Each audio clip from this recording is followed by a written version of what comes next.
As many of you know, yesterday I started the Unranked to GM Ana only series on my Twitch. While many people have done this series in the past, I wanted to create a different angle to make the content better. So for every rank, I along with you all in chat will pick out a game for me to VOD review after stream and upload it to YouTube. While watching better players can help you learn, it is even more beneficial if those players really delve into the game they play and explain their decisions. While ML7 does a great job of doing this while he is playing, I feel that since my content is more geared towards it, I can take the time to really delve into it, as not many players really do. Hopefully, with more time dedicated to each concept, I can help you all with improving with Ana and more in general. That all being said, if you guys want to watch the series live, I stream every Monday, Wednesday, and Friday at 4 PM EST over at twitch.tv/PazSwagger. Since it is the summer and I have been meeting a lot more people, we may even start streaming more and at different times. So if you really want to catch the stream but can't due to time constraints, let me know in the comments and I may consider changing up the schedule. That all being said, this was the game that you all picked out, and I'll see you all in the next one. But yeah, today what we have is a game on Gibraltar that lasted pretty long. This is what was requested on stream because that's what we're going to be doing here for the rest of the series. But the main things that I really wanted to go through was while I'm streaming, I'm answering questions here and there when I can, but I'm mostly going to be trying to kind of tell my team what I want to do. I'll tell you guys kind of who I want to nano before. But then I want to reserve spaces between each rank that I actually travel through. I want to kind of give you guys a description of what I was thinking when I was actually in that scenario. So I want to do that from everything, every rank. Placements here is where we're going to start. So let's get right into it. And that's why on stream I'm not doing the ML7 style. I think it's a lot better when we can just sit down and kind of understand everything. So let's get right into it. We're going to start off every time we actually do these VODs because it's Ana. I usually do this when I do VOD review other people. I'm going to go through kind of what my thought process is of who I'm going to nano and what I really have to be looking out for. I'll try to point out mistakes when I see them. It's going to be very hard to really find mistakes when I'm not playing at a higher rank that it's like, okay, yeah, I probably shouldn't have gone for that. But I'll try to kind of give you guys what I'm thinking here. So on Ana in this comp, it kind of doesn't look super great for me, right? And I'm swagged if just so you guys know. My main nano target I'm looking for is probably a nano visor. I can make this a little thicker. I'm really looking for a nano visor here because that's against what they have. They only have Orion and there's a lot of high ground that you can abuse on this map. It's going to be doing a lot of my damage. Whether I end up doing that or not depends on different situations and whether or not this soldier is getting visor quickly, which is going to have to make me change my play a little bit.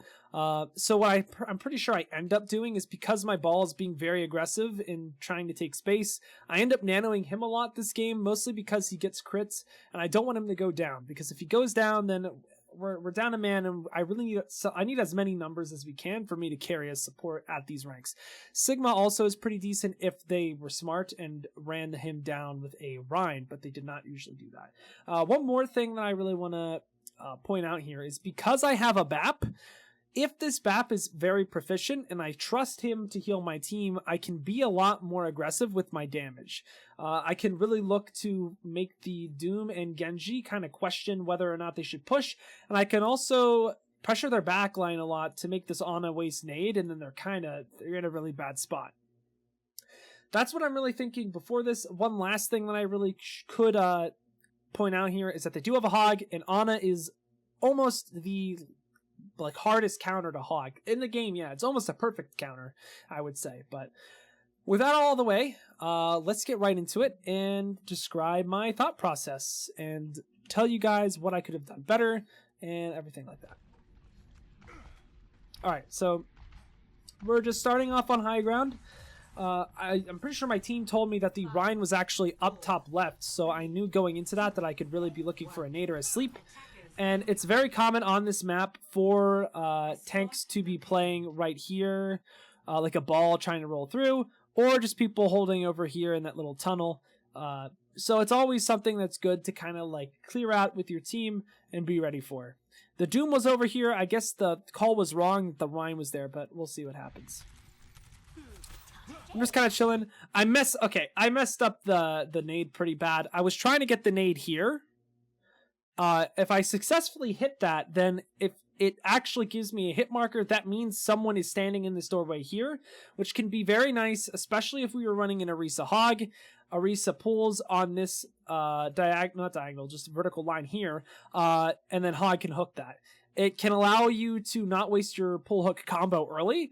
It can also just kind of tell my my ball, just be wary of pushing up there, understand that someone's looking there. It's just something that's nice to pull off. I messed up. I didn't hit this here, probably because it's been a bit since I've actually tried. But it was still the right ideas, and it's something that you should probably get into doing here. The main way you want to play this map is to kind of take high ground. I heard the Rhine pin, so I'm like, okay, he's probably going to push in this window, so that's where I'm going to be looking for. I throw the sleep, he's sleeping. Not really a whole lot I can do there. I thought he was a lot lower than he was, because it kind of looked like his health bar wasn't peaking out. We can actually go back a little bit here and figure this out. From my point of view, it looked like his health was a lot lower than it actually was. From right there, I kind of was like, well, I thought my BAP was spamming him a little bit, so I wanted to go for the pick. With what I was given, I think that was a fine play. I get back to my team. They weren't doing too poorly. Positioning is very aggressive, but I'm kind of trying to set myself up to do damage here at this rank because I'm very comfortable with my movement. I probably do end up dying here, though. Because right here, I remember we were calling for...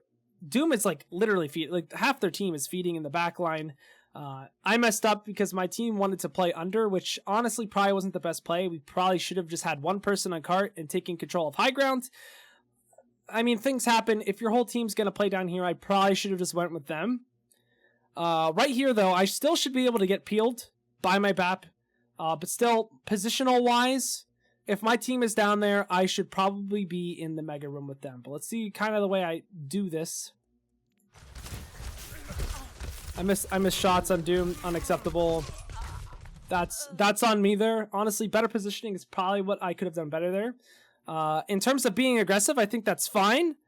I just would need better communication with my team to kind of be like, hey guys, like there is a Doom that is literally in our spawn. He is a free kill. It was more so a different understanding throughout the team, but because of this, it was my mistake that I did not go with my team, or I did not communicate with my team enough for them to actually come back and help. So it's very important that you are adapting to what your team is doing, even if it's not necessarily the best play. Because I got a little overzealous there. Probably a bit ego, you know. But not ego in terms of I think I'm better. It's just that's kind of how I want to play to really improve at these ranks. So right here, I'm just talking to chat. I'm not really trying to go for a dub or anything, because the fight is pretty much already lost. But yeah, I'm trying to help the ball out, because it's kind of get out or get lost, you know. I sleep the Rhine, and we're dipping. Immediately getting what I need to get done, getting some all charge out of it, great. Chilling right here, I'm not really in any immediate danger. So I'm really lucky that this Doom, I didn't see the Doom. He kind of came out and punched then on right here. I'm lucky I didn't get punched there, and it was actually my SIG. Now you see that I'm very low right now. I'm 44 HP. It's kind of hard to see that just because it's covered by the play thing, but just take my word for it. Here's the thing, right? While I am 44 HP, and that's very scary, you have to understand what's going on in the fight right now. This is a very difficult concept to understand, but I'm going to try to explain this to you. The reason why I'm not really in danger, and I'm doing okay, is because one, they have a Genji Doom, and I know where they are. So let's look at this. Their Genji Doom, Rhine, anything that could actually kill me is right here. And for them to actually get to a point to kill me, they are going to have to engage. So I'm not really in threat. My health is very low, and I'm in danger if they push me, but I'm not actually, there's no threat on me because they're not pushing me. I also have my BAP right here, so I know that I can trust him to heal me. Now, if it gets to a point where he's waiting so long to actually heal me here, then I can nade so that I can actually take the space and carry so that we can win the fight. But I hope you guys understand this kind of concept, especially when you're trying to climb at lower ranks, that your nade is really what's going to carry games, and you want to try to get as many big nades as possible. That doesn't mean that you should wait, It's more so something that you don't want to waste it when you don't have to, and you can understand when you want to be a little bit more risky with it, but with good reason. You want to be reasonably risky here. But yeah, let's get into this again. Because now, hold up, let's bring it back a little bit because we missed a little bit on my POV. Let's kind of see then how I actually use this nade. Right now, I'm still chilling. Here's what happens. My BAP actually gets pushed out. He didn't heal me that whole time, but I knew I would be fine. The BAP gets pushed out. I know this Genji's going to push into him if he drops. I splash right here. My BAP's good because he gets the heal buff. I also get the heal buff, and now Genji gets the debuff. This is pretty much a one trade, especially when we already got all these kills in the kill feed. I'm pretty much just securing the fact that this Genji is not only not going to kill my BAP, but me as well. It kind of keeps the fight going. Because if this Genji didn't get antied, he has a very, very high chance, if I used my nade earlier on myself, that he not only kills my BAP, but also kills me after because of dash resets and how close we are together. I hope you guys understand that. It's a very hard concept to understand, but it will definitely help you carry a lot more games. Right here, saving my sleep dart when I want to be a little more aggressive with my nade to also counter good abilities or just like hard engagements from Doom. Also, I knew that they were coming close to Blade. They definitely already had the Hog ult since he's been healing himself a lot. Saving my sleep dart for those things, very, very important things to do. It's just something that I've kind of done secondhand nature to kind of understand, but it's something that I think is good to, yeah. Genji's low. I think my team can deal with that. If they can't, whatever, but I think anyone can deal with that. I take the high ground not only to get a better sightline on my team, but to get easier nades against their comp because they have a shield. So high ground is my best friend here, especially on this map. It's just a very nice place to have as Ana. Obviously, if you're gonna get pressured out, if I was against like a Widow or a Soldier, I'd be much more scared with what's going on there. Saving my sleep for Hog. You hard counter Hog, so if there's a Hog on the enemy team, there's no reason as Ana that he should be able to really do anything. Process of elimination there. I knew that Doom was coming up top. Understandable with what I'm doing there. I don't really want to take high ground on this map. So here's the problem, right? This map with high ground, while it's very good, and sorry for the Soldier. Here, that's better. While this high ground and stuff is nice for kind of seeing everything that's going on, you're very susceptible to a dive or just any like DPS coming from their side of spawn. Because of this and the DPS that they are on, what I would rather do is, I mean, obviously this is situational, but with the DPS they have, I'd rather take the fight in this quadrant here. I don't even know if I would consider it a quadrant. I would consider it an area. Because if I force them to use cooldowns to get to me here, I not only have the payload heals down here that will eventually be here by the time they would maybe actually push me. I not only have the payload heals, I have a health pack over here. My whole team should have sightlines of the payload. And for them to really push me, if they are going to kill me, they are going to get themselves killed. I'm creating, by positioning myself here, I'm creating such... it's almost like a butterfly is poisonous to birds, so birds don't eat them. So like birds can still eat the butterflies, but it's so harmful for them to actually do that and take that risk that it's almost not even worth it. Now that being said, if the fight is going on over here, I'm going to want to take either the space here or the high ground up top. It's very situational, but personally, from what I learned playing like a year ago in Tier 3, placing the Ana down here is a lot safer, especially if they're running dive, because you're forcing a dive onto like a kind of a brawl comp with the Mei. So I hope that makes sense. If you have any questions, please do just come to stream with them or leave them in the comments below. I will always answer them. But yes, let's get back into the Ana gameplay. We're chilling down here. We're playing for big nades, maybe a nano visor, which is what I'm pretty sure what we're going for, which is fantastic. Because the Soldier has taken the high ground with the Sig. This is actually a really high level play from these guys. Shout out to them for being in placements wherever they are, probably high plat, low diamonds, and actually taking an off angle. That is really strong. I did not tell them to do this, but you're giving the Soldier high ground with a shield. Maybe he didn't get the shield, but it's the right idea. So now what I'm seeing here is, well, the only thing he's definitely the focal point. So while if no one was up here, it would be very dangerous for me to push through main and kind of look for value. But because he is nanoed and he is the focal point, I can take a peek over here and it's a lot safer. Compared to if no one's on this high ground, me peeking out in front with no tank, I am going to die. So this is eventually what I do. I'm looking for a sleep or to break shield on the Reinhardt so that my nano visor gets more value. I know that my nano visor is going to be fine because he still has heal field for himself and he has a Sigma on the high ground with shield, presumably is what I was thinking. No one's really going to be able to damage him from a long distance either because they have Genji and Doom. But yeah, let's get into this. Let's watch. So I'm like, wow, this shield's almost cracked. I'm not really going to focus healing because if I can break the shield, if I can do damage, I then can kill the Rhine, which is kind of the main part of their composition that's holding them together. And by doing that damage, I'm preventing further damage by breaking their comp. Thus, damage is healing. I will probably make a video for that soon, within the coming weeks. But let's keep going just because I will be explaining that more. Unlucky nade because I did not know that he was going to drop down bubble. That's maybe an awareness thing. I could check. But it's kind of just unlucky.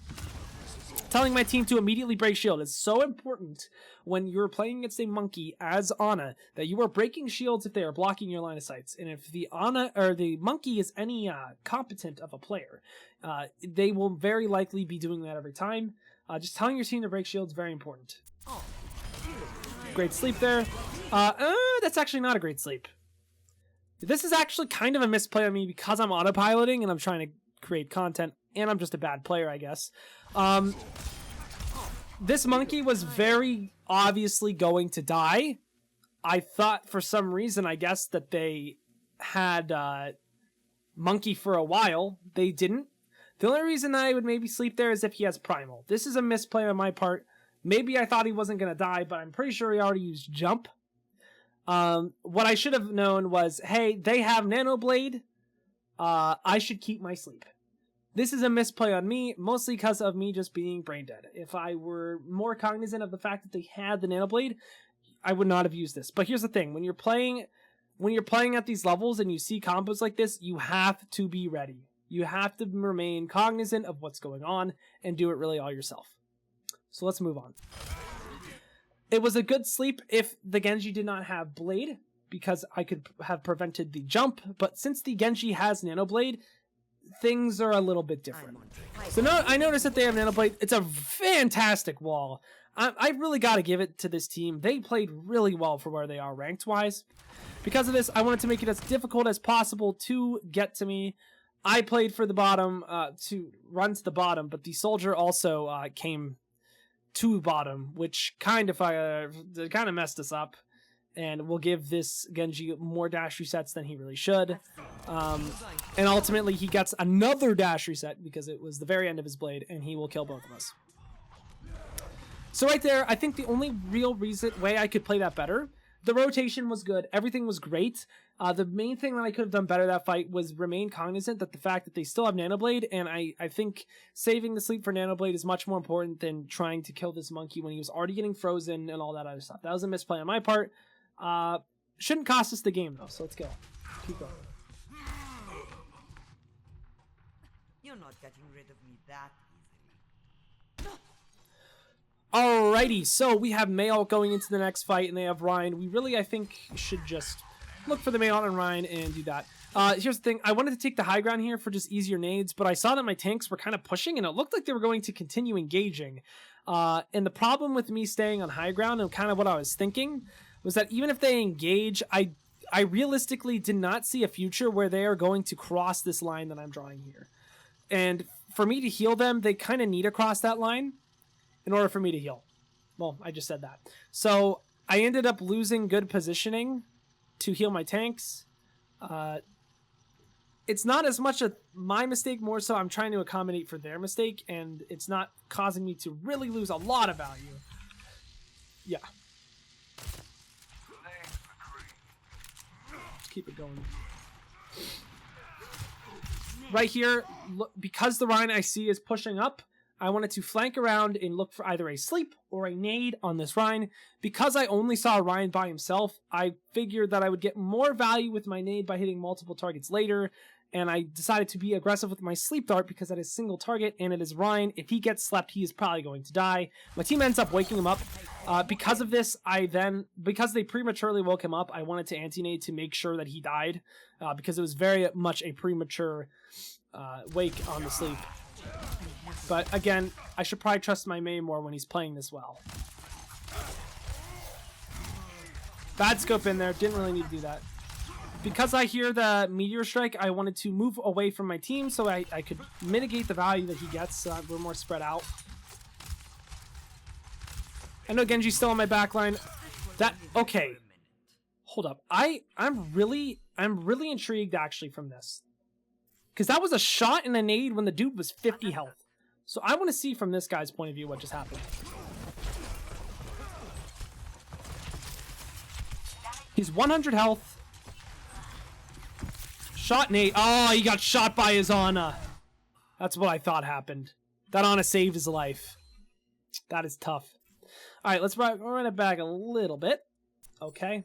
So yeah, this is really unlucky. And I got very, very aggressive because I was mad I didn't get this pick. Which will lead me to a mistake. So I see the anti-nade, and immediately what I should have been thinking was, I'm going to tunnel vision this Genji if I want to kill him. But I'm pretty sure I hesitate. No, I didn't hesitate. I still was moving at constant speed. It just, the anti-nade is going to run out before I actually can hit the shot. Yep. And then I end up wasting a sleep because I panicked. Honestly, it's really unlucky because the anti-nade effect wore off right when I got to that doorway. So, a very aggressive play, but it's kind of unlucky that that happened. Just that whole situation. Now I'm still calling that I need help from the Genji in the backline, so much so that I end up needing to actually use the nade on myself. I wasn't hitting shots on the Genji. I was like trying to. It was more so like, hey guys, you need help. Didn't get help. The big thing that happened there was just I got really unlucky. I would consider that not necessarily a misplay, but more so unlucky. So we won the point, telling my team, no more ults, no more ults. Make sure that they're not making stupid mistakes. Because this team knows better, and they don't deserve to make mistakes. They should just pop off. And I should help them out to do that. Going into this fight, I have Nano. Our team comp has changed a little bit. They have a very weird, divey kind of comp, but it also kind of brawls. So the Nano is probably going on to the Kree, but it might change. Oh man, I could have killed that Ana. So right here, we already got a pick on the Ana. I think I actually end up nanoing the ball here when I really don't need to. No, I don't. Okay, good. Okay, we're just chilling, doing some heals. There's not really much for me to shoot.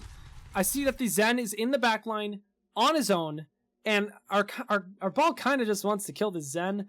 I take that opportunity to nade the Zen. Ball goes left. I think my nade was correct, but the ball had a different plan. Misplay, I guess, on his part, but still the right idea with nading someone that's kind of the target to make it even easier for the ball to get that pick. Totally cool with that. I think he actually still dies too. This is going to hurt. No, he doesn't. So right here, right now, I'm pretty sure I'm like, they're giving us so much space and no one's on the high ground because I saw everyone was doing their own thing on the enemy team and no one was taking up there. I'm going to take this upon myself to find a very good nade.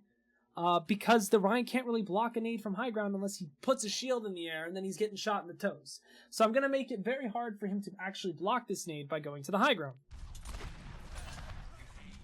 And the fact that I have a BAP makes it so that I don't really need a hard comm that I'm moving. Because I should really be looking for aggressive damage anyways. So now that I'm up here, I see a full group of 3 people. I look for the nade. It looks like he actually blocks it. I did keep my sleep for Nanoblade, and you guys are about to see something crazy. Well, let's just put this in 2.25.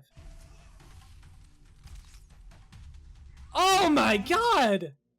That sleep was crazy! Alright, let's look at... Sorry. I don't want to toot my own horn, but that was a pretty cool sleep. So, I see the Genji's nanoing. He dashed up already, and he's either going to jump after me, or he's going to go down.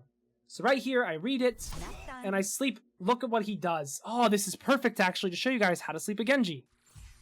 Let's look at this at the point. Actually, yeah, let's Let's look at this at a third-person angle. Okay, let's look at this. He nanos right here. I wait to sleep. I don't get too scared. I time it for when he will be dashing again. And I dash in the direction that he will be dashing towards me, presumably, because that would make the most sense. Notice right when he dashes immediately into my sleep because I lined up where he would be dashing into me with the sleep dart pattern so that they connect like this. That is the best way to sleep a Genji. What you don't want to do is you see him dash up and then try to go and try to sleep upwards. You want to let him actually come into you and get this false sense of security that you are scared and that you're going to die. He will then dash into you, and then your sleep will connect with him because it has to be a straight line, and you can take advantage of that. Better Genjis will jump before they do this to really mess you up.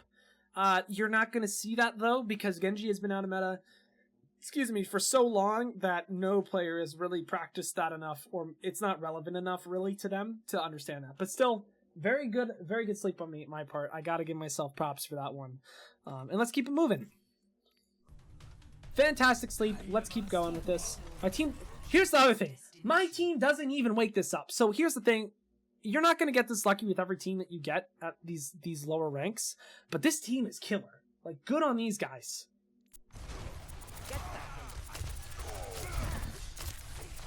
And then, yeah, now I can just kind of focus damage, killing the Doom. I'm chilling up here because my BAP is alive. I do see now that my BAP dies. I see the Shatter come out. He hits a few of my team, but I take this upon myself to then drop and get an anti-nade so I can be a little closer to the action. I also didn't want to get messed up by anything on the high ground. Maybe I didn't need a drop, but I think I'm okay. Could have hit that first shot. Needed the same train harder. Bad shots. Right now, the main thing I could really say, better accuracy could be nice or desired. We're asking to get the bubble broke so that we can actually anti the monkey, but now it's looking like they're going to spawn faster than we can kill. Whatever, we're chilling. Somehow I'm not dying to this monkey by good movement into my team. It's very good that I'm moving into my team there, even though there are people main. I'm moving into my team so I can get heals, because that's realistically the only way I live there. Again, something that isn't something that you want to do every time, but you kind of have to understand the situation and what you're playing against. So then I end up, because I actually somehow got out alive, because Killer Queen with the killer peels keeps me alive, makes laser on Winston over here overextend because he really wants that pick, because quite frankly he should have gotten it, which kind of, well, he should have died there, but still, that made him push very much so that we can take no space. So I call that the Doomfist is still up top. It's very evident that he is. When you see stuff like this, I don't care if nobody's talking in chat. They are still in chat to listen. So say something. Because I said something like, hey guys, Doom is still up top, I'm still looking to sleep him on the slam engage, which is probably what he will do, because that is how he will get the lowest to us on the ground. If he uppercuts off top, like with this pathing I have circled here with the arrow, that is the best way for him to get to us the quickest way. So I'm looking for him to do that.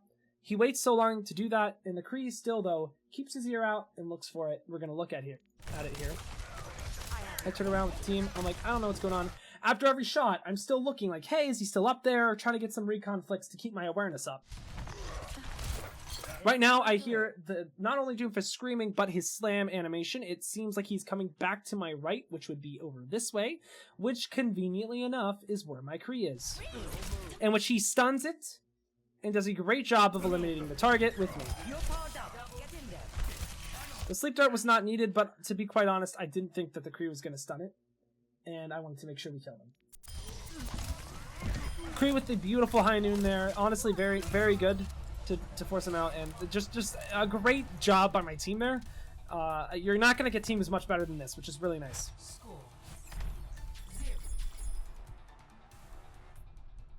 Again, if you guys have any questions, please leave them in the comments down below, and I will most definitely answer everything. Also, if you guys want to let me know if this is something that you want me to continue doing, and if you like this more, I will continue to do this for the Unranked to GM series. But let's move in here. Alright, so Nanos. again, we're going to look over this because it's always nice. Kree is a good nano, Ball is a good nano, and Sig's a good nano, just to kind of keep things rolling against the comp that they have, making sure that no one's dying.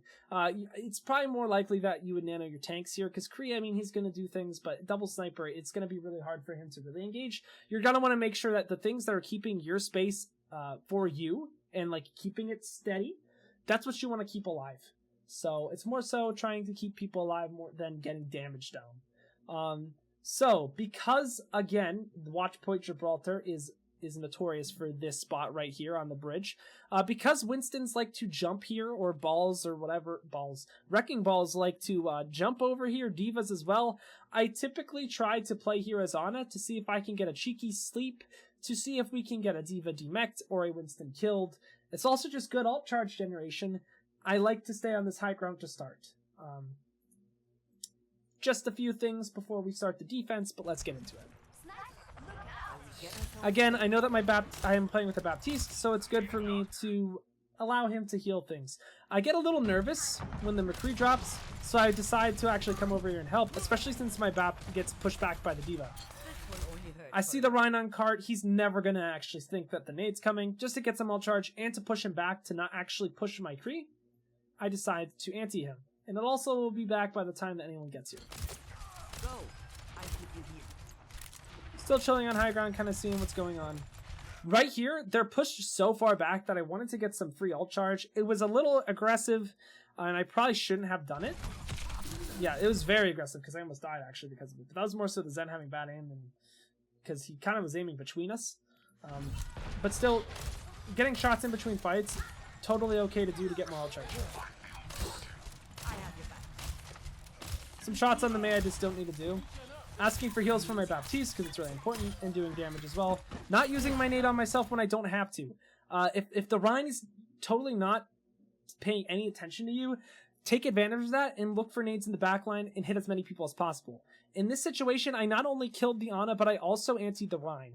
It is the easiest way to carry at these ranks, to be completely honest with you guys.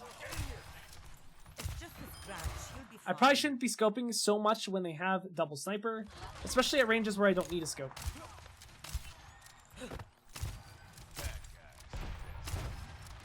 Unless the target is moving very fast and you think you can't hit it. At that point, though, you really should just aim train it out. Alright, going into next fight, I do have a nano boost, and they also are going to be having a nano boost. Probably going to just be looking to heal a tank when I have to. Right there, I messed up the jump, and I didn't have the time to actually go back to the jump. So I just focused on keeping my Sig alive. It wasn't really that big of a deal that I have the high ground because they weren't pushing it. My aim could use some work here, but it's fine. See Widow's up top. My Ball's probably dead here. And that right there, great play by the Mei. If the Mei player does end up watching this, which he probably won't, make sure you call that so that I can actually get up to.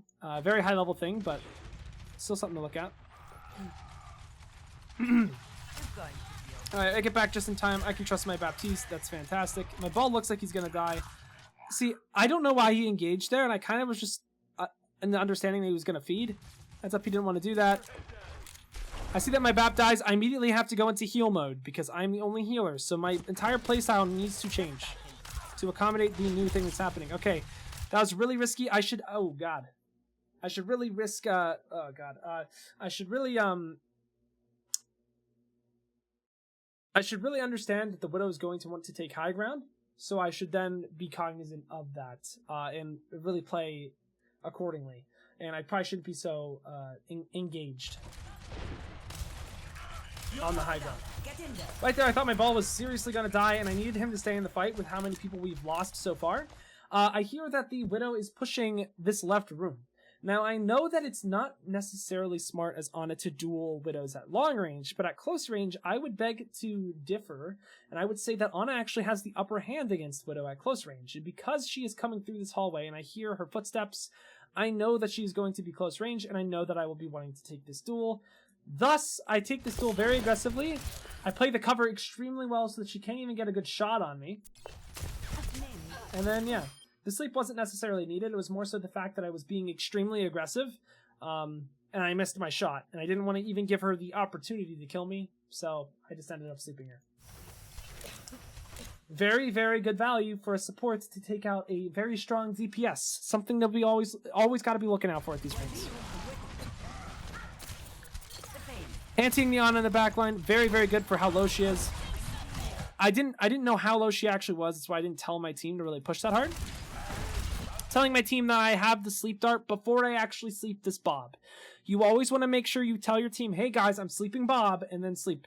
You don't want to sleep him and then Bob sleeping. You don't want to do that. You want to make sure, especially if it's something that you do not want them to wake up, that you tell them, do not wake this target up. If you miss the sleep, it can be rather problematic, but you're not going to because you're good at the game.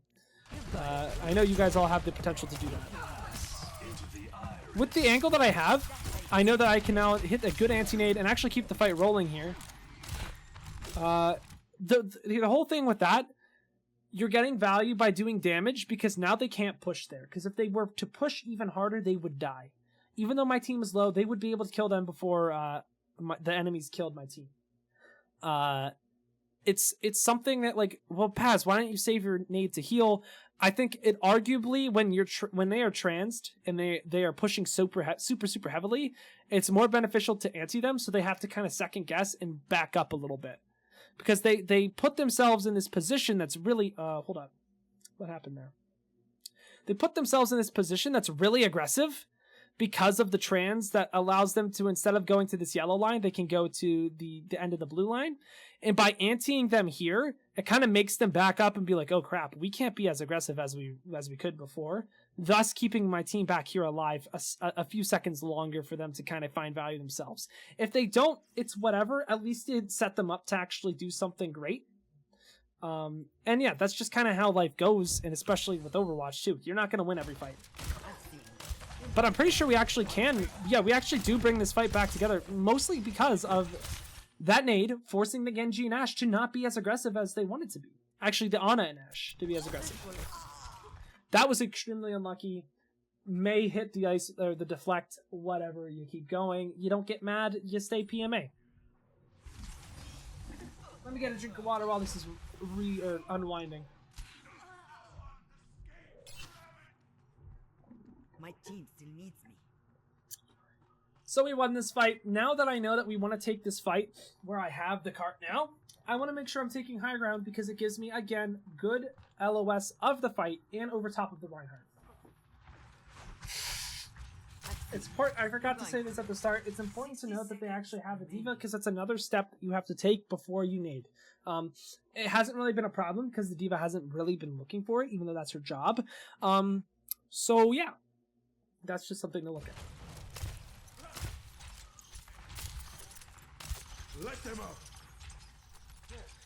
So right here, I don't really have LOS of anything. I was trying to thread the needle for the nade through the ant matrix. I think what's more important is that you get the nade out quicker, actually. Just to hit them. I don't think the damage boost on nade was as important as it was to aim. If it's too hard to get it through, don't do it. And it's more important to get the anti-nade off because you're actually effectively doing more damage by stopping them healing. If that makes sense. So let's keep going.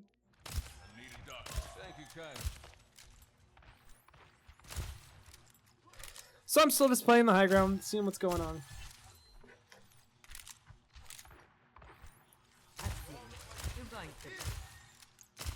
Just kind of looking for damage when I can, looking to nano my Kree or just my front line.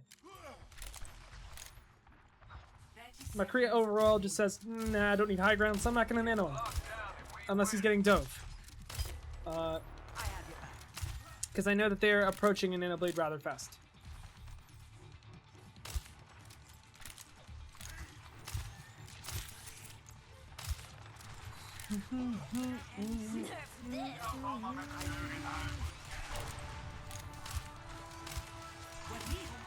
So right here, I see that the Genji has dashed my Kree, who is crit, and probably will soon follow up with a blade.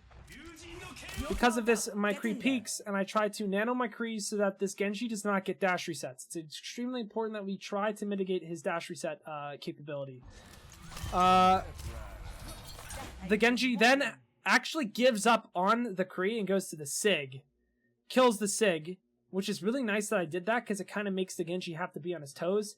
The really, really, really unlucky part is that the Kree messed up and dead-eyed himself. I think right there, the idea I had for the Nano is really solid. The enemy Genji made a fantastic play, rotating over to the Sig and killing him first to keep that dash reset, and then deflecting. Fantastic play on his part. It doesn't get much better than that. And yeah, let's keep going. So right here, I'm looking at this fight, and I'm like, this is still salvageable. Because I see that the cart is here, and they're not really paying a lot of attention to me. I wanted to try and carry this. Because by the time this cart gets to about here at this spot, my team will be respawned and ready to go. So I'm being really risky, but mostly because they're not looking at me, and I'm looking for some damage. Or to keep my ball alive. I then play inside here. It's really unlucky that this D.Va has orb, because that's who I was trying to kill. I anti the Genji, and it was just too much to handle, and I died. Trying to get that D.Va on a mech, it was just too much. You know, I digress. It wasn't the best play, but it wasn't the worst. Moving on to second point, it's really important that you keep the high ground when you are defending, because it gives you, again, more LOS of what's going on and trying to get behind that Rhine shield.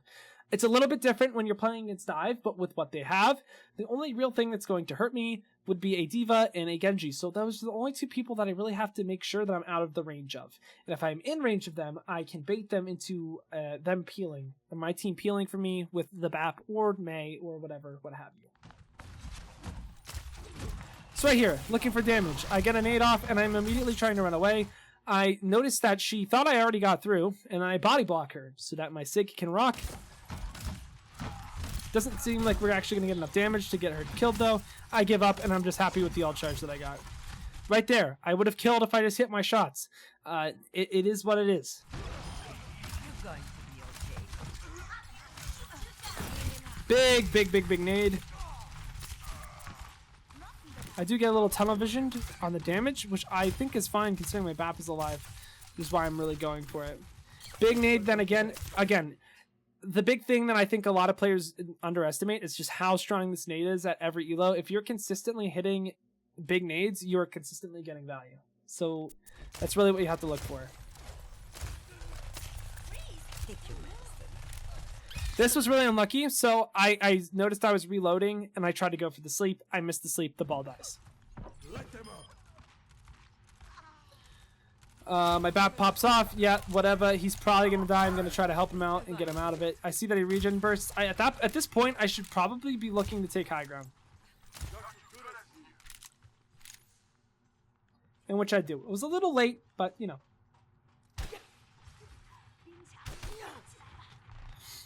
My BAP is being very aggressive and somehow gets away with it. And not there, though. Should have definitely gotten out. I should have looked to kill the Kree. That is incredibly unlucky. Okay, hold up. Step one, don't miss your shots, kids. Do some aim training. Take it from me. Right here, missing shots. And then I'm like, you know what? I'm just going to nano this guy because he's in a great place to pop off. You're powered up. Get in there. It gets cut off. The likelihood of this happening is extremely low, but when it happens, it's a real slog. The only real thing I could say there is just hit more shots so that you avoid having to use the nano in a bad spot. Still, great nade. Keeping the high ground. It's a lot easier when they're not looking at you. And we're back to just keeping on the high ground. I want to make sure that I am left clicking without the right click, aka I am not scoped in, so that this D.Va doesn't see my trail. I want to make sure that my position is as incognito to that person as possible. Obviously, excuse me, if this team was better, they would know that I'm there and they would push me. But if they don't give them more reminders, you know?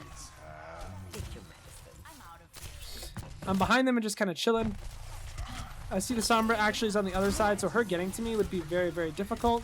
So I'm just going to rotate around while I can. Hit a really, just not a very accurate sleep dart right there. It's whatever. And we just keep going.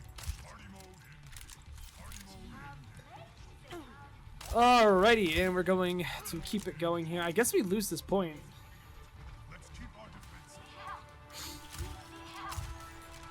because the game goes on for a few extra minutes. Anti the Sombra, she should die, and she overall does. Yeah, they needed my Sig. I tried to sleep threat the Ryan, but then it got blocked off. This is just really unlucky with how it went down. Very chaotic, and it just seemed like we split up as a team and it did not go very well with us. Still kill the Ryan, and we're trying to salvage this by healing the Mei, but it's just not looking like this is going to be great for me. There's too many people on me and not enough people looking at the Mei. We're going to lose this fight. The Mei does end up ulting the cart, but that's just not what she should have done. Whatever, keep going, go next. Right now, my team is very, very aggressive. I'm just going to take this back right corner because it's very safe for me and I can get L-charge off of my team. Right now, I'm trying to tell my team to get back, but it's just not working too hot. I need to make sure that this monkey doesn't go down because I want to stay alive and keep the positioning right here for as long as possible because this is like a very, very strong place to hold as defense.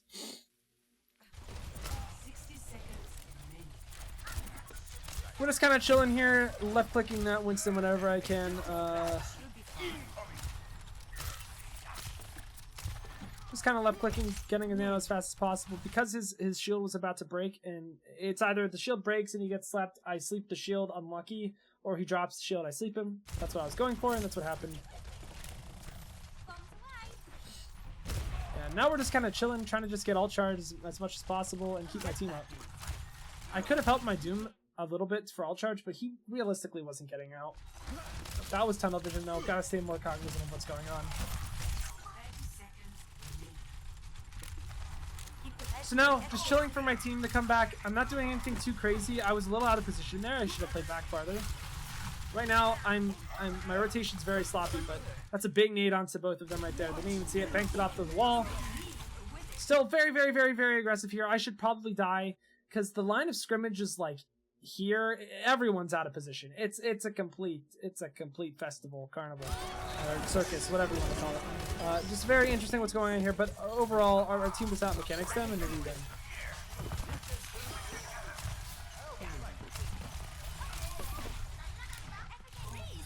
Right now it's just looking like it's a GG go next for the team.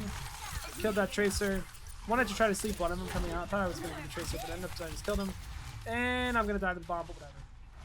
So, while you guys might think, hey Paz, that's great, you're GM and you beat Golds, I still made mistakes. There's still some things I could do better. I know this kind of stuff, and if I was playing in a more competitive environment, I'd probably be more cognizant of it. Just make sure I know what alts they have.